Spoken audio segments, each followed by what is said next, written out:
Alright, sorry. Let's go again. Hey Flex Fam, welcome back to another episode of Flex in the City. I am one of your co-hosts, Ada. And I am Lisa, and this is episode 18, I believe. Maybe.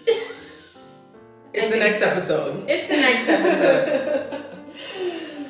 Alright. How are you? You had a big day today. And I think it's I did. something that you should share with I did a little bit. with our followers. So some people who follow me on Instagram might have seen that I mentioned I was doing an anti-racism talk at a school for some Your year son's six. school specifically.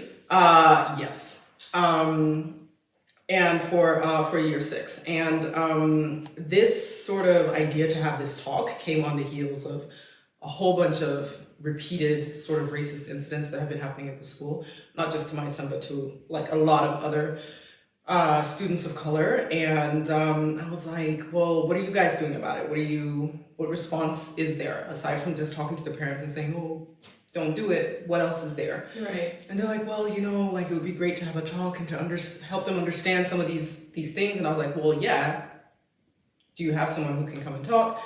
Very, very, very happy that the principal or head of section suggested that I speak to them, and I was like, I'm very happy to do that. And so today was the day I put together a little presentation that I'm happy to say went into the parts of racism that these kids are going to come across the most, the kids of color who are there in school at this stage in life, and also the kids who aren't of color who would probably be most likely to engage in racist actions or remarks, microaggressions, non-inclusive language, things like that. So I delved into that in a more detailed way and started with the history, sort of where racism has come from, well, not come from, but sort of the journey of how it's evolved to what it is today and what kind of it's become that we ignore every day because it's just part of systemic stuff. And it was really good, actually. I expected them, because year six, like you expect them to be like, oh my god, it's like cutting into my snack time. Yeah. I go, they were so 11-year-olds. Yeah, we have kids in that age group, so we know like attention span is nothing. 0. I was so pleasantly surprised. These kids were so engaged, and to the point I ran out of time because there was so much dialogue, and they were like, this was my experience. There were so many kids who were like, this is something that I went through. This is something I experienced, telling stories, and it was so heartwarming. Yeah. To have, like, I'm getting emotional again, to have especially like some of these brown girls, like there was a little Indian girl who was telling a story about how she'd been called different names and how important it was for her to have her friend stand up for her and defend her. And it was just like, these kids, they know so much more than we did at that same age. They have, yes, a lot of exposure to things that we didn't, so they have potential for more problems, but they also have so much more information than we did. And to see that these kids are actually understanding stuff, like they defined the difference between race and ethnicity. Right. And I was like, okay, I didn't know that till I was an adult. Right. And I'm still learning that. Like, we had that discussion because I know I've asked you, do you consider me white? Right. Or is it like, what are Arabs? We had this, we had that conversation. And so, I mean, Arabs, I think, because they are othered that's like a thing, right? Othering. Right. So you have a world that we live in where it's like white is the standard, that's the default setting. Yeah. And then everything else kind of like emanates from there. Right. I always have to check other. Yeah, because they actually never used to have Arab or they never have Arab. Descent. They now will say, I've seen maybe once or twice, but it'll say Middle Eastern descent. That didn't used to be there. Or it'll say Asian, and of course, like Middle East is piled into Asia, so you have to pick Asia, but you're just like, but I'm really not. Yeah. Because I noticed it only because I see it there now, and I'm like, this didn't used to be there. Yeah. But I know based on my skin color, like people might see me and say, oh, she's white, but I'm not white. But that's the thing. So race, which is totally a social construct, it's not even a real thing, which I also explained to them today, is something that, like, I mean, you have, like I said to you before when we had this discussion, you have Black people in some cases that are lighter than like a Mediterranean European. Right. And so it's not necessarily based on like how, like the aesthetic definition, But it's based on privilege. Yeah, the privilege. Well, the privilege can happen also if people mistake you for being a part, but it's also the fact that your race is determined. I think a lot of it is from like a Eurocentric or an Anglocentric background. So it's very much based on like this continent of Europe and, you know, the United Kingdom, like that is white. But then you also have people who are like in Turkey or like Armenia or places like that, that based on that race definition are white. They're not Black, they're not Asian, they're not Latino. But Turkey also, for example, is not included, like it's in Europe, but it's also, part of it is in Asia. Technically, I think Turkish would be considered white, but there's also Turkish people who might consider themselves Asian. Yeah. And if you look historically, like Asia Minor was Turkey. So when you're dealing with something that is just made up by some like guy who was like, this is what we're going to call race, these are the lines we're going to draw for it to separate it, and we're basically just going to put ourselves at the top of it. Like, that's why I really try not to speak in terms of race, but I try to recognize that there's things beyond that. And those more are like ethnicities. So you'll have like ethnicities that are like in Kenya, we have ethnicity. We have like 42 different ethnicities in one country. Yeah. So it's more what I would define as a tribe. But globally, it's because not every country has tribes. It's more, like those nuances, right? So your ethnicities then would be nuanced in that respect, where you have, yes, maybe Turkish people and Arab people are part of white race, but the ethnicity would be Arab or I don't know what Turkish people actually generally. But even like Arabs, like you have Arabs that in Jordan that are Black.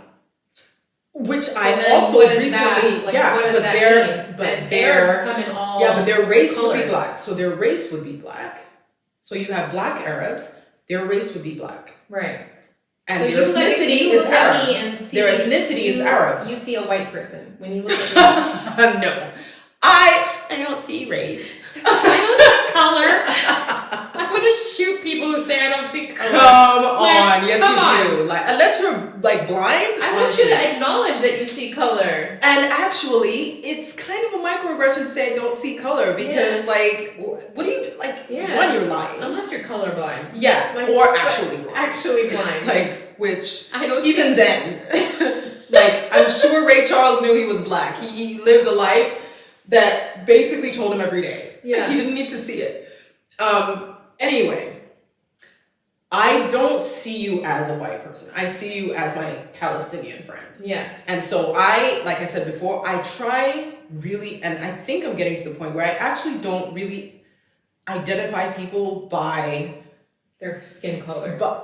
I'll be like, like these pale people or whatever, or like, no, like that's not my reference to white people, but I'm just saying I will not, because to me you are Palestinian. Like so much about your character, your tradition, the way you see the world, your life experience, like that is so woven into it. That is also a lot about how we interact. So for me, if I was to say, how do I see you? That is how I see you. Okay. And if you ask me, do I think you have white privilege? I would say yes, because your experience when you walk out on the street is obviously going to be a white experience. It's going to be based on a society that treats you a certain way because it assumes you're white, and is different to me because it sees me and treats me a different way because of its own assumptions. That, in that respect, yes. But do I think about that? No, I'm not like, my friend is coming here with her white privilege and she's not going to understand when, you know what I mean? I don't think about it that way. There's some people who see things that way. I don't. Even when I talk about like Germans, it's very specific to me. Also because Like, I've lived in the States. There are such huge nuanced differences between white people in the States and Germans, between Germans and French people, between Germans and Austrians. And like, I can see that. So to me, the ethnicity and those nuances are more what I kind of choose my classifications with. Although I'll say stuff like, hiking and shit, like, is white people shit. I love hiking. And I'll see you like, I love hiking. You see? But I love nature. And most Arabs don't. There's a lot of Arabs that don't like that. So it's also just a me thing. But you grew up not in an Arab environment. Like, yeah, but my parents never took me hiking. Yeah, because they never took Arab. me skiing. Like, it was never like a okay. like I don't snow, know any like Arab run the other direction. Went skiing. I've not ever seen the Arabs on the slopes. To be honest, the people that grew up in the Middle East would go to Lebanon and ski. Like, it's a big this thing. is true. See, I didn't know that. Yeah. That's news to me. So all right, like actually skiing on the slopes or going to the chalet, and like. Oh, I don't know. If there's any Arabs listening in and you've been skiing, like actually skiing, tell us. And it's not like the après-ski kind of thing that you're trying to. Oh, cute. Yeah. No, the actual like hardcore. What was it? I don't know. This one. That's how you know neither of us has been skiing. Yeah, it's not. Okay. Now, so that's kind of the difference. But these guys were like, yeah, like race is kind of like describing like what color you are, and it's not really real, and like ethnicity is more about where you're from and like your traditions. And I was like, okay, like these kids kind of get it. They're clued in. Yeah, like we're not. I can definitely recall that. So it was a really good talk. It was good. It was so interactive, and this one girl talking about her experiences just brought me almost to the verge of tears. I was just like, and I literally had to just say to her, like, I'm so sorry that you had to go through that. I'm so happy that you had someone who stood up for you, because it's so amazing for them to realize that having support can make all the difference with how you actually withstand that pressure. Like, yes, it's inevitable. We're all going to go through it. But the fact that you were like, I had someone there to tell me, look, I got you. Like, lean on me, that can make all the difference. And like that she realized that at this young age was like, but yeah, it was good, because also they had incidents with some of the boys using like the N-word and saying like, oh, like, can like the black kids give us like an N pass? That's what they were saying the word, like a pass to basically use the word. So that's kind of the precursor to how this talk came along. And in the middle of my talk, the teacher kind of jumped in and she was like, can you talk about why this is not right and the use of that word? And so I was like, well, I was not prepared to go into the whole history behind the word, but I did a brief sort of history and said this really painful, really violent history behind this. And so even though we're not living in the slavery times when that word was used so violently, it still carries into... It still drags itself into the present. All of that pain, all of that history and the violence, because the people that you have now who are living, who use it, who have reclaimed it, are people who have that slave ancestry. Mm-hmm. They have all of that. That's the only ancestry they know. And it's riddled with pain. It's riddled with something that held so much oppression for them that they've said, we're not going to allow this word to stand over us anymore. And that's why they've chosen to use it as a term of endearment. But even then, it still has a lot of pain for some people. It's the black people who don't like the use of the word. So you have to understand this word is incredibly oppressive, incredibly volatile. Even if you hear it all the time in music, it is never okay to say. Did I ever tell you that I was given a pass to use it in university? I never did. But at UConn? Not at UConn. If you remember, I was at UNC Asheville a year before I moved to UConn. Yeah, you transferred, right? Yeah. Mm-hmm. And was it an actual pass? Or someone was like, you can, because... Someone came up to me and said, you know what, you can use that word. And I was like, I will never use that word. But why do you think I can use that word? Because of what they call the Arabs, right? I'm a sand... And... Like, yeah. And I just thought, that's not happening. You're like, but no. Like, I didn't know what I was supposed to say. Was I supposed to say You're like, thanks? Like, thanks, but no. But no thanks. And this was like after after 9/11, and I had people coming up to me, and I had black people coming up to me and telling me, thank goodness for 9/11 because you took the heat off of us. Yeah. And I know a lot of people that had that sentiment. But it also, I think, gave a lot of people an idea that like the world that we live in today, enemy number one could be black people. Yeah. It only takes one incident for them to turn and make it something else. Yeah. And so like that's literally like how fickle this world is. And yeah, it was terrible. I remember feeling so awful for some of the things I heard during 9/11. I remember my roommate. It was the morning it happened.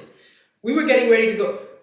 Real talk, let me just say. When the first plane hit, I was getting ready for class. We were watching the new, like TV. You just have the TV on. The first plane hit, and we were laughing because we thought some like drunk pilot had driven crashed in. And I was like, yo, this is bad. Like, how drunk are you that you didn't see a whole building? Oh, man. And as we were talking about it, so we were seeing like the aftermath of the first hit because that's when they started filming. And so we're like, yo, this is so bad. And we were literally in the midst of talking about it. And as we were talking about it, the second plane. we saw the second, and then everyone went silent and we were like, okay, this isn't not a joke. No, it's not a joke. It's and then we got scared, and then there was like a directive on like all of our dorm phones saying like, you guys don't go to class, da da da da da. So I was like, I'm just glad I don't have to go to class. So I mean, at that point, you really don't know what. We still didn't know, right? Exactly. So like we had people on our floor who was like, oh my god, like my mom works in New York City, like da da da. Like people were freaking out. Yeah. And then so my roommate was white. And her boyfriend and a couple of his friends came over to watch the news in our room because like everyone's just watching to see what's going on. And I remember distinctly, I even remember how his stupid face looked. Her boyfriend goes, you know what? We need to kill all fucking ragheads.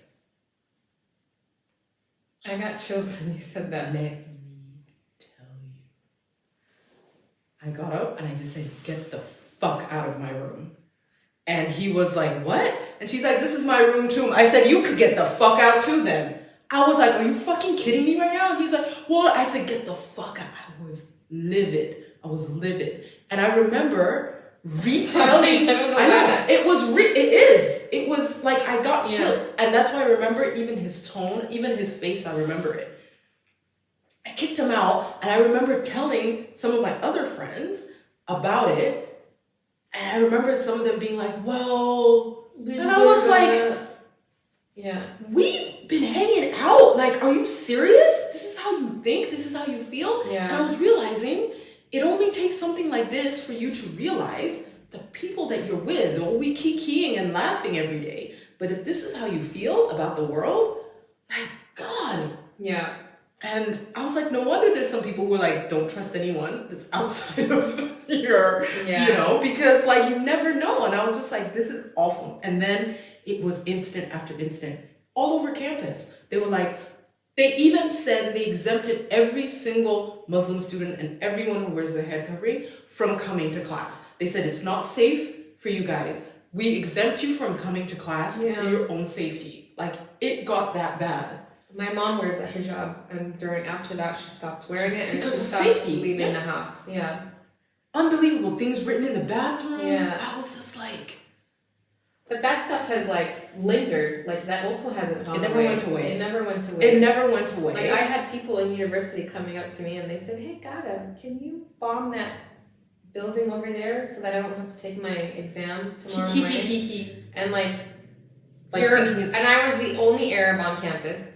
Literally, in the middle of Asheville, North Carolina, and they knew this. Like, who was I gonna like to heat with? You know what I mean? So like, you were literally the poster child for all of it. Yeah, just uncomfortable. Oh my God! But like, so I'm really sorry you had to go through that. It's okay. Like you're right. Also, that I do have that privilege in terms of being because of my skin color that I can get a race privilege in terms of white privilege, but also. You're not one. That's if you walk around never saying I'm Arab. Never. No, I like wear it loud and proud. It's the same privilege that a black person who grew up, especially back in the day, who was super, super light skinned with like light eyes, could pass as white. Yeah. And they were like, listen, I'm Black, but I'm going to use the privileges that allow me to be able to read, to be able to do all of these things that I couldn't do if I accepted and admitted. And that's a privilege, but it doesn't necessarily mean that a person becomes a different race, but you know, you can benefit from the privilege, but would you believe that growing up, like, I did not feel like the rest of the white girls? 100%. Like, I wanted to have the blonde hair and the blue eyes and the fair skin. Like, okay, my skin is pretty, but it's not like there's levels.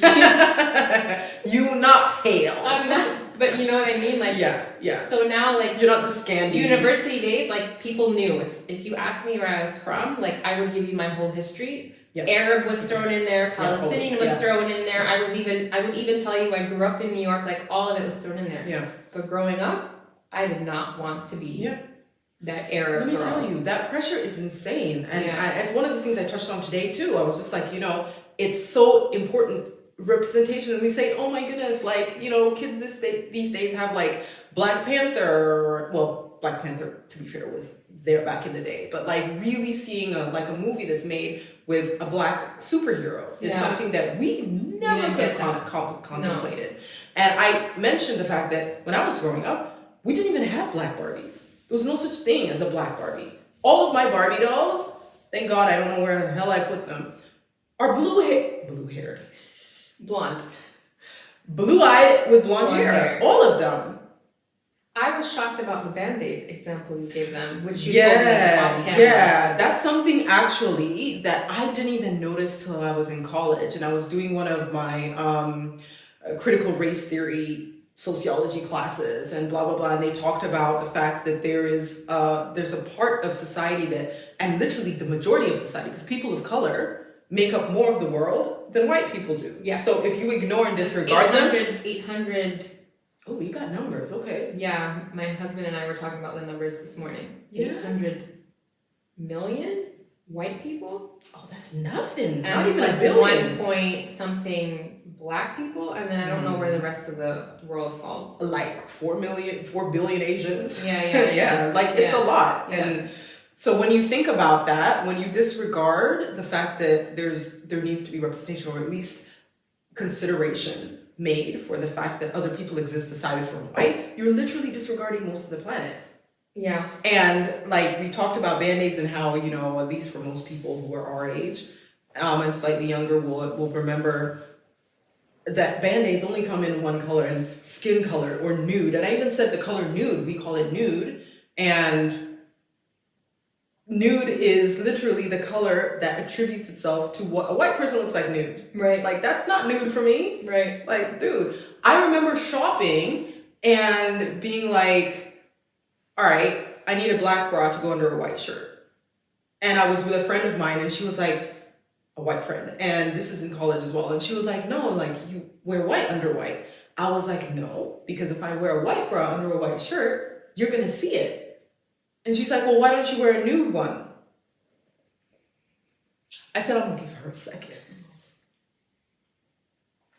She's like, want it? And she kept trying, God bless. She said, I want it work? What? Nude? I said, nah. No. Recently, it's only recently that you have brown bras. Yeah. I have my first brown bra from Victoria's. My first one that's actually brown. Like, I could go through a Victoria's Secret and be like, that's my shade.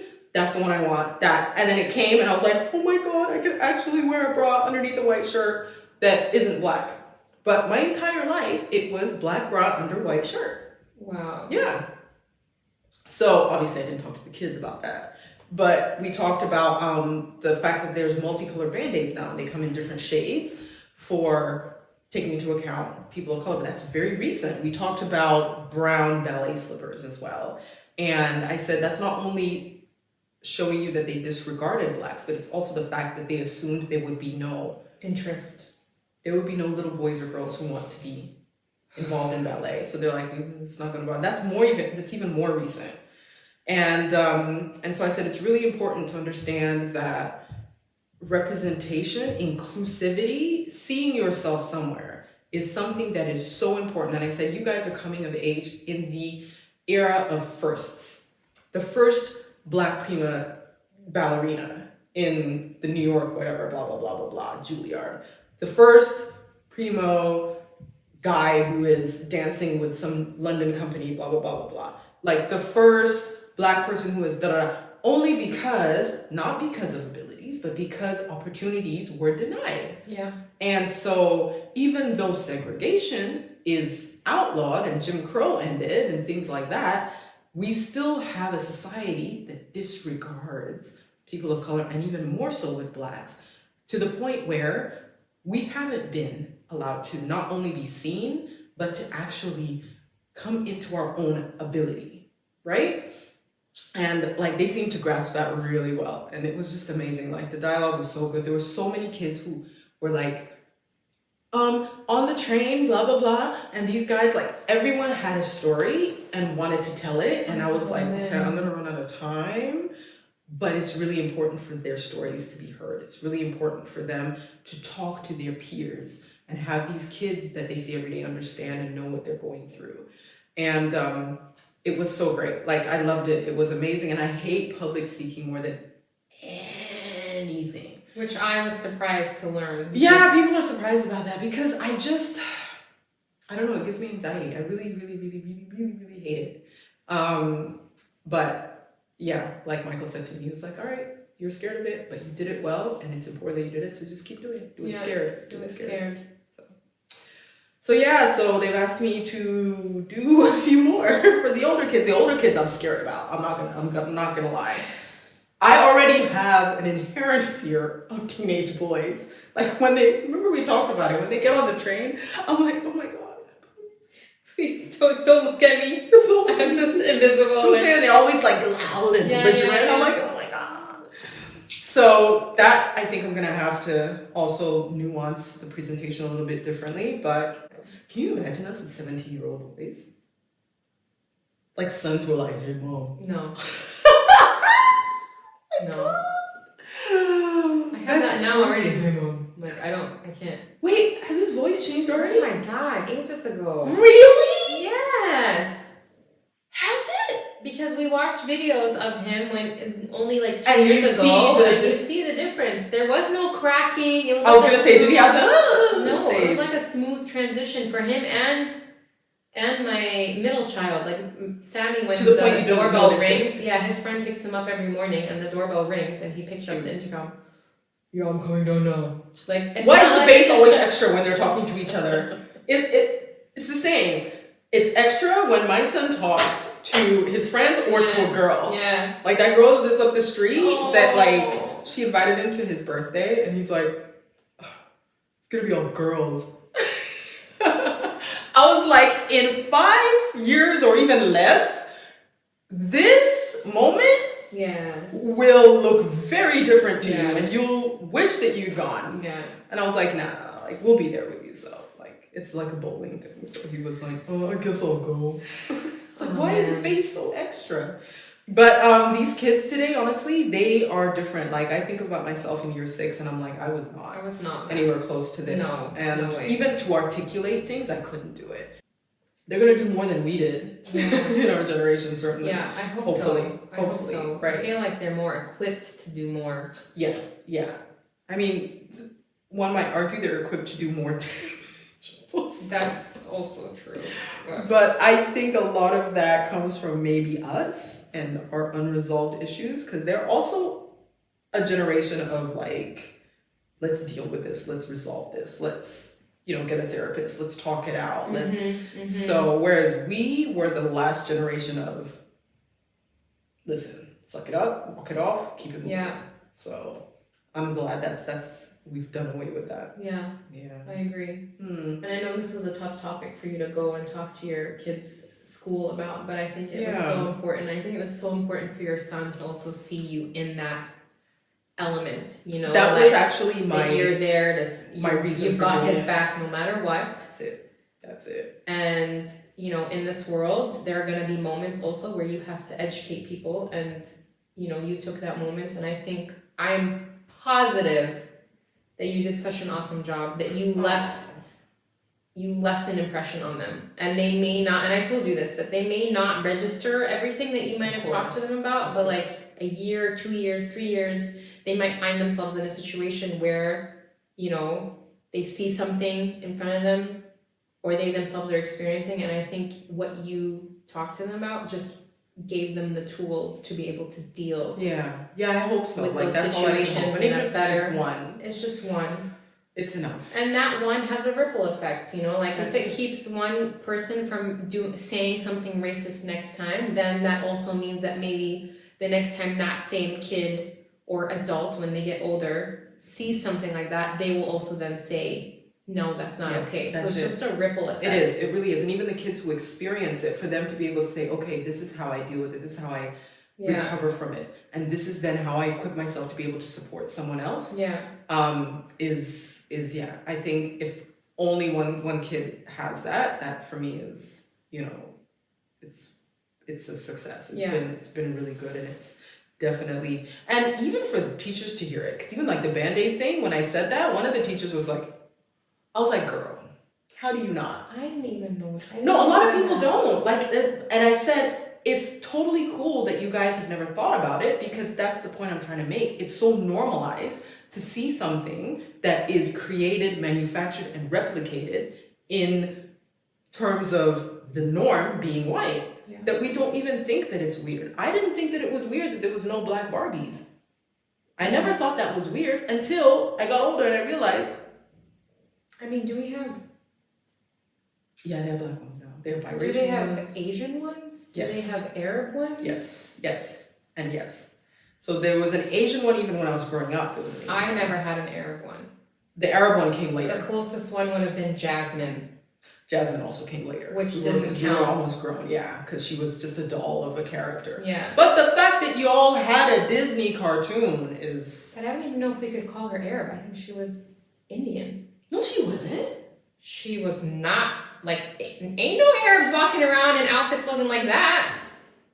Okay, she was definitely a stereotype. That's what she said. Yeah. Was she in like a? She was in like a harem pant and like and a little crop top, like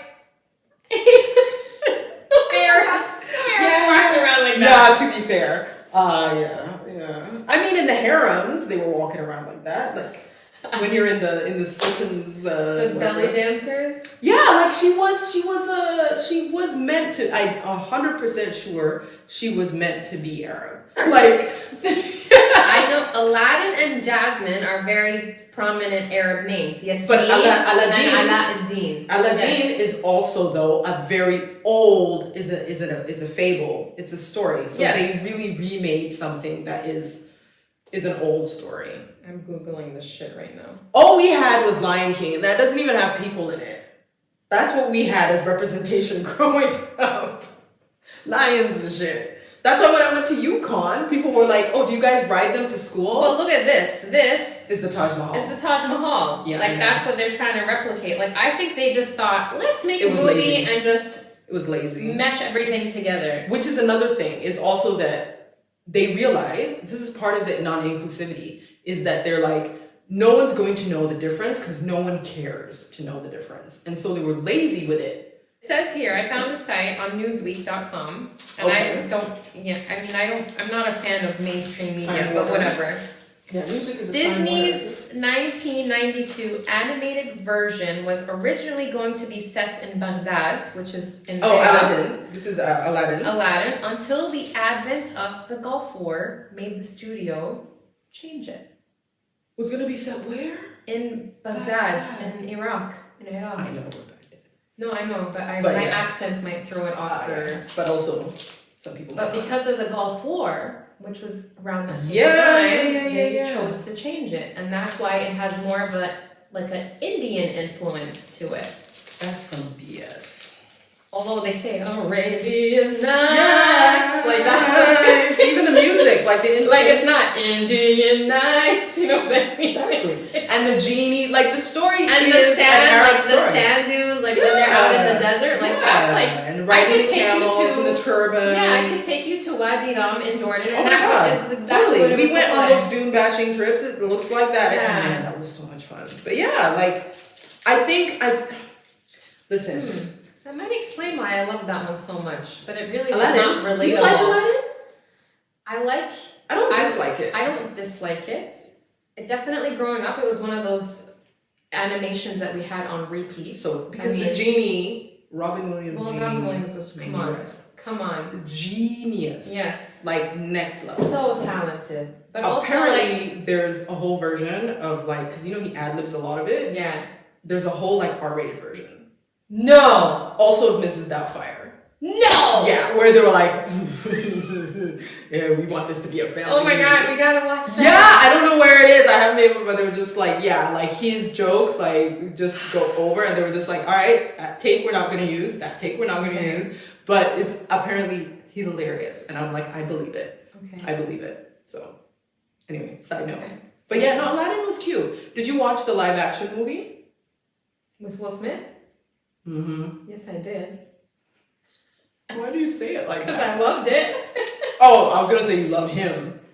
I do. I have a weird love-hate relationship with him. Was it love-hate before or after the slap? After the slap. So the hate set in after the slap? Yes. It was just love before that? It was love before that because I grew up on Fresh Prince. So did I. I just thought he was so funny, you know? He was funny, but I was like, something is so corny about him. But there's something that I'm like, corny. You know me. I am like the queen of corny. I'm still corny. I love corny. And it was so lighthearted. And like even now I watch, like we have Sky, and you can watch Fresh Prince of Bel-Air on Sky. Stop. And I make my kids sit down and watch it and be like, guys, there's like, and I look at my husband, I said, there is no such thing as wholesome comedies anymore. No like I grew up on Family Matters. I grew up on Fresh Cosby Show. Cosby Show. Dodgy, but we did. Family Matters. Different Strokes. Like those are all my favorite shows. You don't get that. You don't get that anymore. Yeah, those were so good, and it was like a whole lineup. Man. I used to look forward to every Friday because they had a TGIF lineup every Friday, and it would start with Family Matters. I think Fresh Prince was in there. There was something else, maybe Home Improvement or Full House. I don't know what but it was like 4 shows back to back. Yes, Home Improvement. Oh my god, Tim. Oh, no, that was so good. We used to have Cosby Show, and then obviously in later years, it would always, right after it would be A Different World. I was not allowed to watch Different World. Were you not? My mom thought it was like too adult for me. They had a lot of adult themes. I will second her on that. Like, Mom, it's a comedy. Listen, they're laughing. And that was your argument. I had no argument. They're laughing. But I could not. It wasn't a lot of adult themes. That one, 90210, Melrose Place, like all those shows. Couldn't watch any of those. I also couldn't watch them. Living Single, but I watched them because of my older sister. But then I watched them again when I was older, and I was like, some adult themes that, like subliminally, but I was like, wow, yeah. All of this would have gone over my head, and then what I got would have been just too mature for me. I was watching Fresh Prince with the boys the other day. Yeah. And it was like all like Will trying to hook up with girls and like talking about their asses and all that, and I was just laughing out loud. And my husband's looking at me, and he's like, "You realize your boys are around right now?" I'm like, this is so innocent compared to the shit that's out right now. Honestly, they're desensitized to that. Whereas I couldn't watch that stuff of Fresh Prince with my parents. Because I would have been I would have been embarrassed. Anytime there was a kissing scene, like we would be watching it with our family, like with our parents, but my mom had the remote like in her hand, like fast forward. Ready to go. No, fast forward. Come on, that shit didn't exist in our time. Oh yeah, no, true. She would change the channel. No! Yeah, and she would like count to 10. She'd count to 10 and then go back to it. Damn it. I never got to watch couples kissing on TV. You would not have wanted to though. With my parents sitting there? I still don't want to with my parents. Like, can you imagine? Awkward. I don't remember what it was, but it was some mafia mini-series with my parents, and the series was just so good that we were following it along all together. And then it got to this part where this guy was just having this threesome, and like there was titties out, and I was like, pin drop silence in the room. And I was like, And then, you know, if it goes on a bit too long, my dad always has the same reaction. He'd be like, what kind of movie is this? That's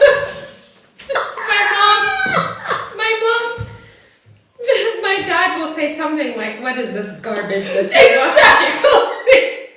But I'll be like, Dad, it's okay, we're adults now, but at the same time I'm going like mortified. Like, mortified. Oh my God, I can't. It. Like I can't. Even to this day, like I have kids, and obviously my parents know what we do, but it's still uncomfortable. My kids turn their heads when couples kiss. Same with mine. They literally do that. Turns his head or like covers his head with the blanket. But like me, like I'm not changing the channel. Like my no, I laugh. I'm just like, why? Yeah, I mean, in a few years you're gonna be kissy. And then I think, you know what? Maybe this is okay if it delays the shit that's to come. Because like I'm not prepared for that. that. I can't even say like how do I even have those conversations? Like, you know, protection and. No, leave it to the dads. Don't bring home. I don't want to be a grandma at 6. Like, you know.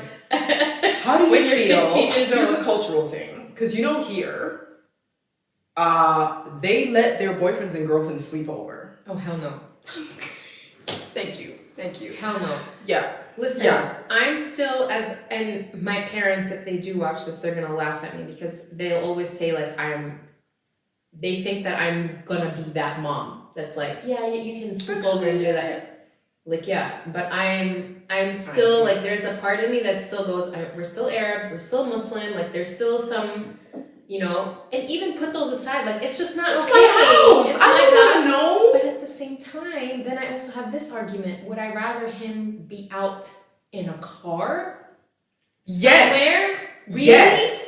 Yes. I don't know, like, it's the same thing. As long as you're using protection, I would rather it's happening outside the house. It's the same thing with drinking. You know they're going to go out. Yeah. You know they're going to drink. Yeah. Would you rather be that house that you can come to my house, have a drink with your buddies? No. As opposed to being out in the clubs and doing God knows what? Also, I'm pretty sure it's illegal to serve alcohol to minors. No, like at 16 here, they can have a beer. Oh, yeah, at 16 if they're having a beer. So if they can have a beer, that means they can then start going to pubs and having a beer with their buddies. But listen, I don't have any problem with that either. Provided that my issue is just, I want there to be enough freedom of information. That, like, you feel free enough to tell me. And so I really have only a few years to get over the fact that I freak out about shit. Yeah. Because that's going to push them away from being able to be like, oh my God, let me tell mom. Yeah, exactly. You know? Yeah. That's my only fear. Yeah. But like with the hooking up, I don't want to see her. I don't want to wake up and see an extra pair of shoes outside the door. No, I don't want that. No, you're right. I don't want someone's mom or dad calling me. You're right. I don't want that. Definitely not. If it was daughters, maybe. Like if she had a boyfriend and she was inviting her boyfriend home, you'd be okay with that?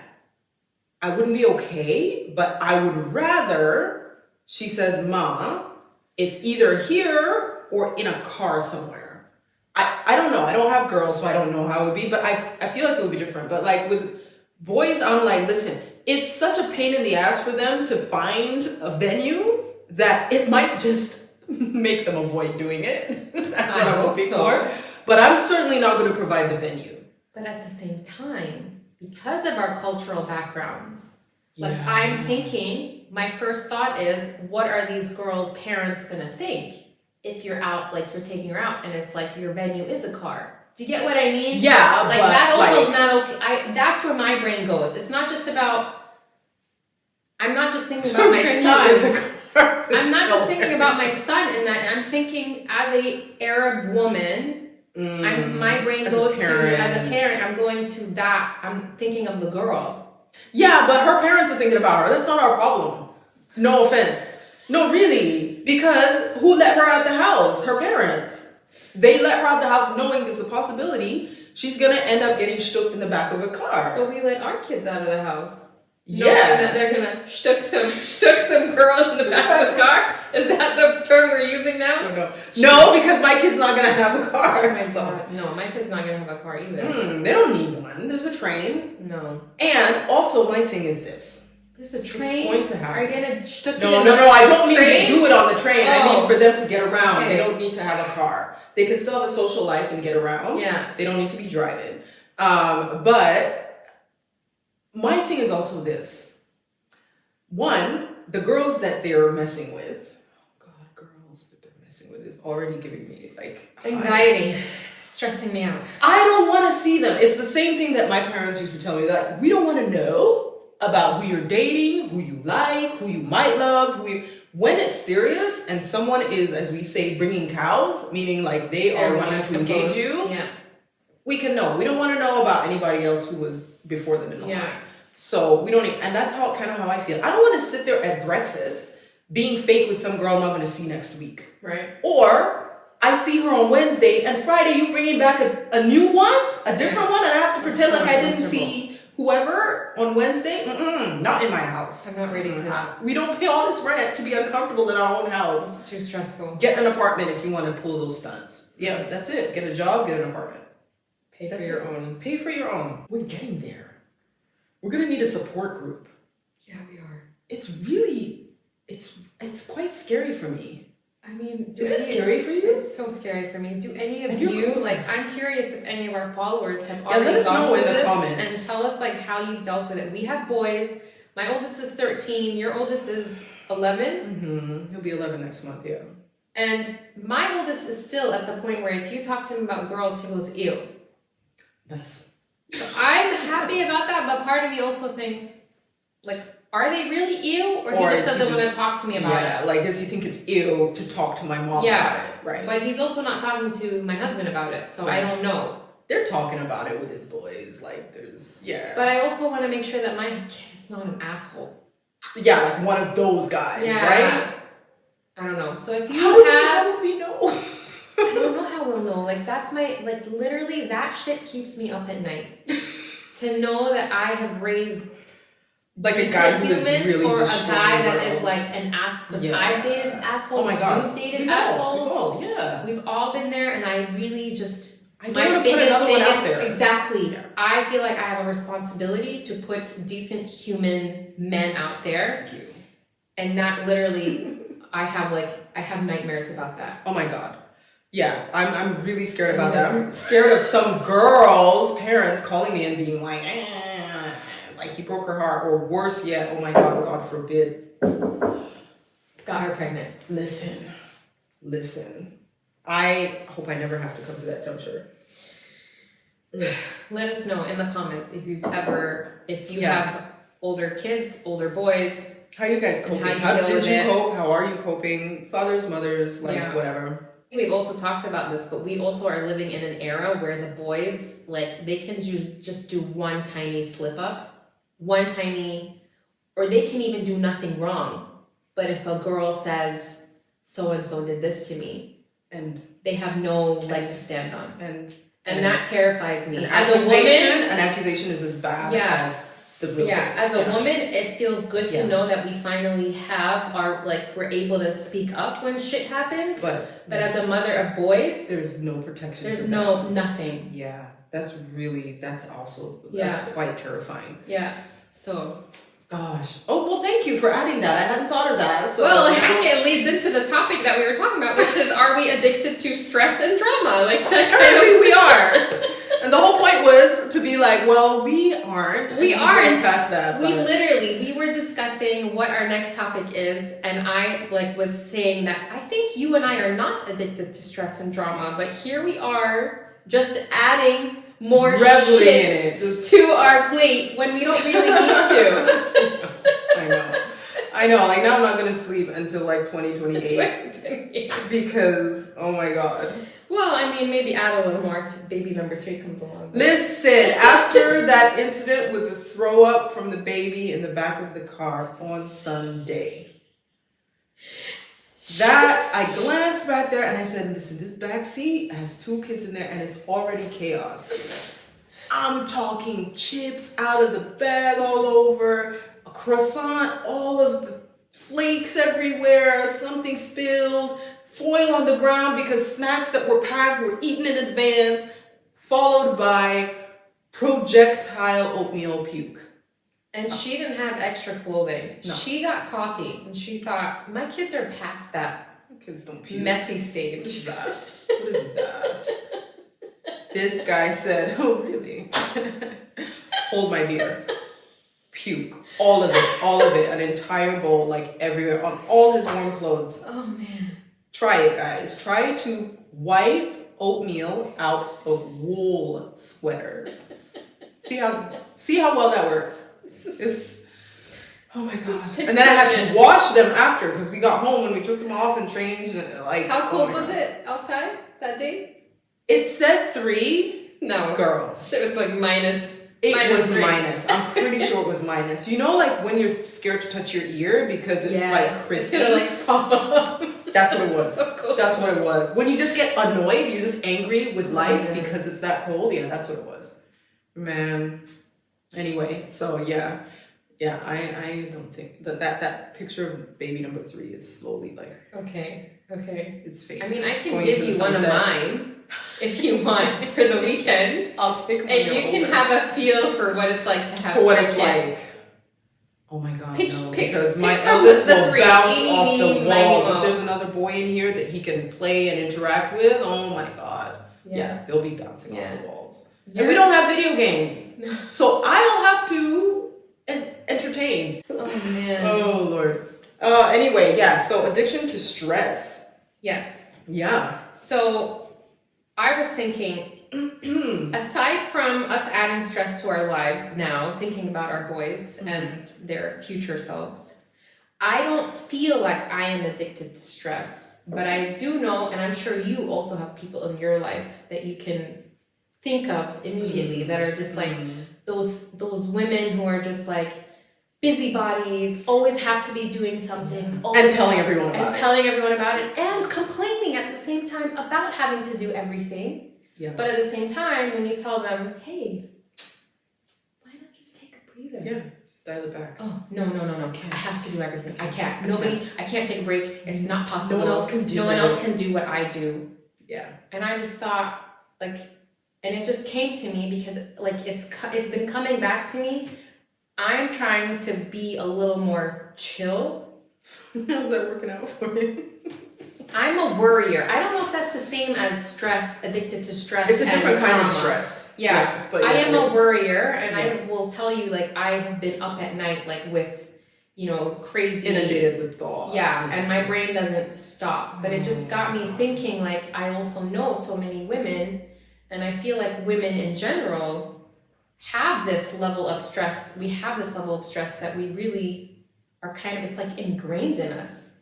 Like, we grow up knowing that this is what our lives are going to look like, or this is the norm. Motherhood or adulthood or womanhood. Yeah. And I think a lot of that comes from having stressful parents. So like we mirror, like what we see, and we have mothers, especially from our generation, who worked so hard because they had to. Yeah. And, spinning 5-6 different plates at the same time, and us being like, oh, like that's the only way to do it.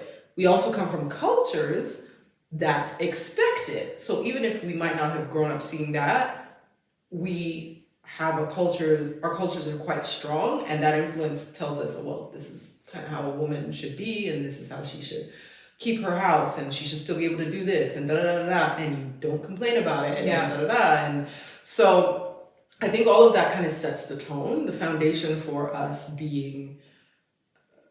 becoming or normalizing, I hate that word, but normalizing or regularizing stress. Stress and drama. Can we trademark that one? Regularizing is starting. It's a real word. It's a real word. Mm-hmm. You learned something new. How do you make it up?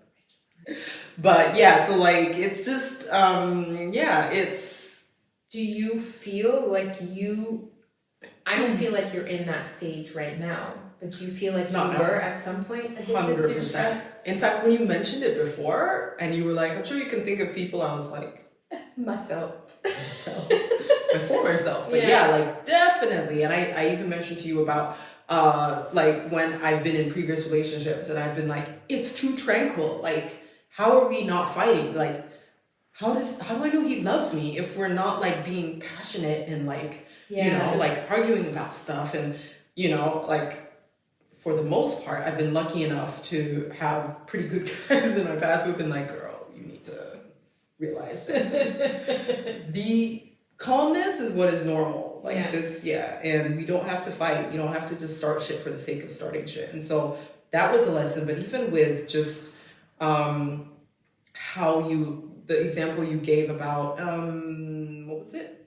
Having all of these tasks and all of these like daily to-do lists. Yeah, and just being like, I accomplished this. Yeah, there's so much that comes from defining yourself by what you have to do or what you have done, what you've experienced.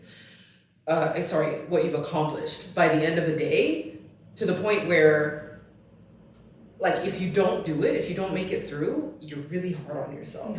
That's the reason that I never got like one of those like Garmin watches or like an Apple Watch or anything. Yeah, like I don't do those apps because I'm like, I'm not always going to feel the same every day. I'm not always going to be able to do whatever the goal is that I've set for myself. I'm not always going to have the same number of steps. And I don't want to shit on myself if I don't do, 15,000 steps a day, if I don't, whatever it is. And so if I feel okay, if I feel, look, I've had a good walk today, I've been active, I've eaten as well as I can, like, it should be enough. And that should be enough for me to be able to say, all right, you know what, I did well, or didn't do so well today, I'm going to do better tomorrow. Yeah. And, that's the self-talk, the self-love and the self-compassion that comes with experience. Yeah. Right? And like, I think in our... nice synonym.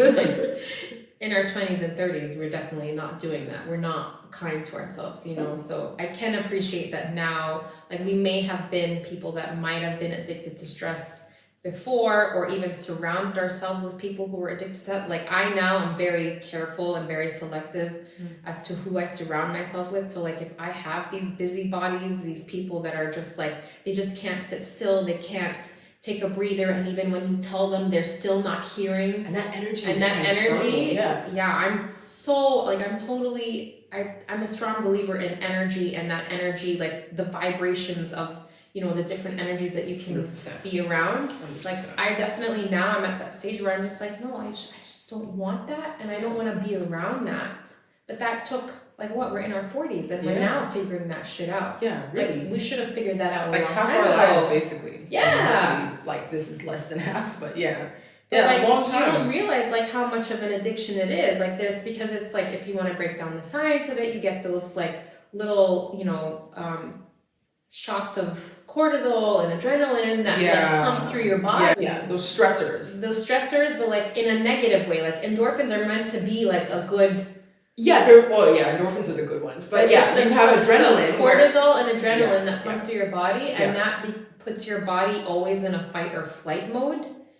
And when you can't live there. You can't live there. That's like, we're not in the caveman era where we literally we're being chased by animals like wild, and we had to be on alert all the time, because that's the idea, is that when you were like as a hunter, you'd be out and you'd be hunting, and an animal would be chasing you, so your body goes into that fight or flight mode, but you then release that. Yeah. So now with the stress, we're in that fight or flight mode, but we're not actually releasing it. And you're staying in that mode much longer than you're meant to, when it's just meant to be a spike. Yeah. Sometimes you develop this addiction to drama, especially whether it's from your childhood or from seeing something with how your parents behave, or with past relationships. Like, if you've only known drama in relationships, you're like, oh, that's the only way I can, determine passion or or feelings. And then you get older and you realize, okay, maybe that's not so great. And what can I do to actually make sure I don't keep repeating that habit? So. And I think we can, there's this whole study now over epigenetics, and like how, generational trauma is passed down to the next generation and to our kids. So could be like whatever scenarios or situations our parents were in, that kind of led into us as well, and how we were raised. So I know my mom was always very stressed out because, my parents were together, but my dad was in dad for work, traveling. And my mom was literally basically a single parent in Jordan, so that adds a level of stress to, you know, if anything ever happened to one of us, my dad was very quick to say, it's your fault. Right, you know, because you were meant to be there. Yeah, so I guess like you can add that level of stress that kind of like creeps into our adulthood. And she had 4 of you guys at that time, right? At that time, 4 of us, yeah. Legendary, legend. Oh my gosh. But I think so, like, I think what we said was how to recognize if you're addicted to it is that you're not able to be still, you're not able to be calm, you also neglect your own self-care, or always trying to be, you know, always looking for this like stressful situations versus trying to be calm and you know, take a moment to step back and kind of be still before reacting to these stressful situations. Right. But I think what's important also is to recognize that you don't have to live these stressful lives. You don't have to be addicted to the drama. Yeah, I think every time I say that, will.i.am's in my head. The world's addicted to the drama. Oh, where is the love? Every time I say addicted to the drama, will.i.am's like, the God. world's addicted to the drama. Oh, sorry, man. that was like random. I forgot about that. Yeah, that is random. way back for Isn't that Justin singing that? Yeah, Justin sang the hook was for that. In that one? He's not in the video, but that's him singing. Damn. Yeah. But we were saying, what are some tips that we can give our viewers to kind of let go of these stressful, dramatic lives? Because we know that maybe there's people that say, no, I need to have these, you know, I need to have this go life. I need to always be doing something. But maybe that could be working for them now, but like 5 years from now, 10 years from now, it's not sustainable. It's not. And part of the reason I think people do it is because you don't know what it's like to not do it. So you're like, well, if I stop doing this, everything's going to fall apart. Things aren't going to get done. People might not see me as a person that has it all together.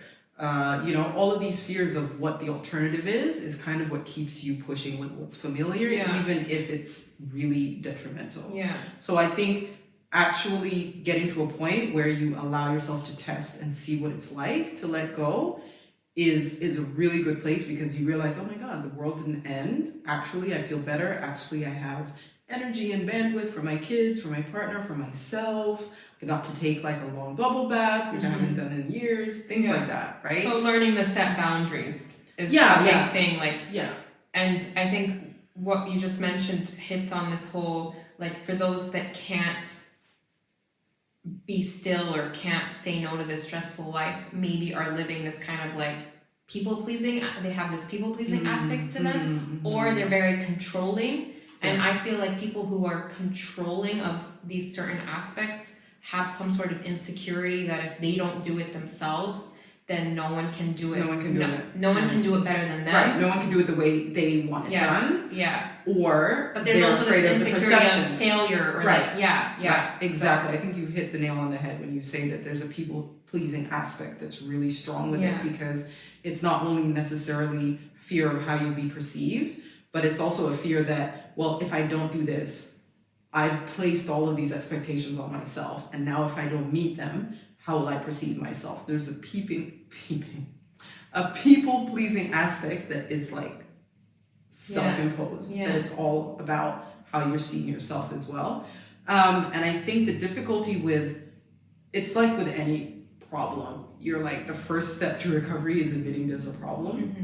And I think, like we've discussed, ways to identify if that's something that you're doing, if you have this sort of overactive mind, this endless to-do list, this feeling of like, I need things to kind of need me. Those are your signs. So you realize there's a problem, step 1, and then step 2, you're like, okay, I can't let go of this shit on my own. What can I do? I can tell people around me who love me, who will do it lovingly, to call me out when I'm doing that, when I'm seeking drama, when call you out. remember this. We talked about this. Call you out is like literally calling you out in front of people and saying what you did was messed up. But calling like you shaming in, you publicly. yeah, shaming you. Calling you in is like one-to-one. Yeah. What you're doing to yourself or loving, like just being able to have that conversation lovingly. Important because it'll influence how you are also receptive and not reactive. So yeah, that is important. And I think being able to tell people, listen, I don't know how to do this on my own. I know that there's a problem and I'm seeking this and I don't know why I'm doing it. If there's someone close to you that you know is going to be honest and genuine, that person should be the person that you say, listen, call me out on this. Let me know that, I'm just starting shit where I don't need to be starting shit, to calm down, just take it easy. And that also helps create that boundary. And the more that you do that, I think then you get to establish and understand what feels like crossing that boundary. Right. And then you can set those up for yourself. But it's gradual, it's an eventuality. That's one. There's a lot of other tools. If you're into meditation. Which you should be if you're not, to be honest. And we're not saying you have to, I know people think meditation and they think like, someone sitting, on the ground, long hair, like it's a stereotypical, and humming and whatever. In like half lotus. Yeah, we're not saying that. Like meditation, like for me, for example, before I get up in the morning, I literally set an intention for while I'm still in bed, I put my hand on my heart and I say my intention for today, or today is going to be today, in order for today to be a good day, I will be blah, blah, blah, blah, blah, or, so it's like. That's actually so good. I'm actually going to steal that. Do it. Like, so the last 3 days, my intention has been, for today, in order for today to be a good day, I will be focused. And that for me has been like I've always got like 1,000 things on my plate between the kids and the house and cooking and work and all of that. So I literally just and yesterday was the first time in a very long time that I made a to-do list. Yeah. And then I stuck to it. Like I literally was like, tick, tick, tick, tick, tick. Best feeling. And it's such a good feeling. Yeah. But really, if you are willing to consider it, if you're open to it, and I think if you're listening to this and you've gotten this far, then this is something that you're probably thinking, okay, it's definitely something that I am trying to become more aware of. And once you become more conscious of something, you can't ignore it.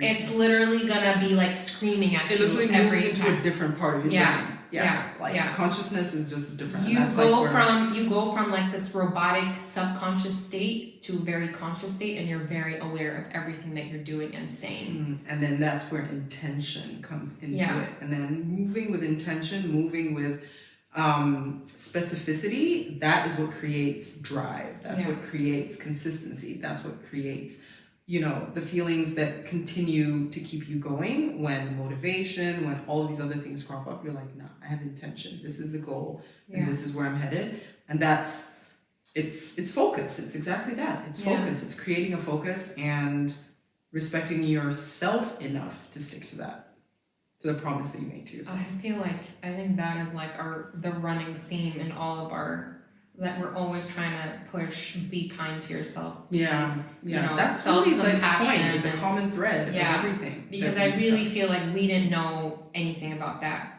in our 20s and 30s. And I'm still learning. And I'm still learning, but I wish, that's something that we should have learned at such an early age. Just really we learned about puberty, just how we learned about, all the bullshit in physics and chemistry and all that. We learned about oh guys, be happy with your body, guys, don't self-harm. Yes, we learned that stuff, but really the stuff that really harms us on a day-to-day basis, the stuff that we ingest through our eyes or our mind, the things that we allow to sit in our mind and the things that we don't resolve, that's a huge part of self-harm. And that's something we also need to talk about, especially with our kids, but also with ourselves. So, I agree. I wish we had that. Yeah. But we have that now. Not to say that we didn't turn out to be splendid, amazing beings, regardless. We have that now, and I think maybe... She's like, I'm going to move on from that statement. No, it just might be that even if we had it in our 20s and 30s, we might not have been open to receive it. Right. That's true. The timing might not have been right. The timing might not, But the only difference is that at least it would have been like in our subconscious. In there somewhere. Somewhere. So when like we're ready to receive it, there's a familiarity. Yeah, but now it's like we're literally learning this now on the go. Crawl before you walk right now. Yeah. Yeah. So. Well, better late than never. Life is going to throw at you whatever it's going to throw at you. That's always going to happen. But like the one thing that you can control, the equilibrium you can maintain, is how you think, how you react, how you feel. And if that's imbalanced, then you're all good. Ooh. On that note, we have to end. Family's home. Family's home. So, happy Flex Friday, and we'll see you next week. Bye.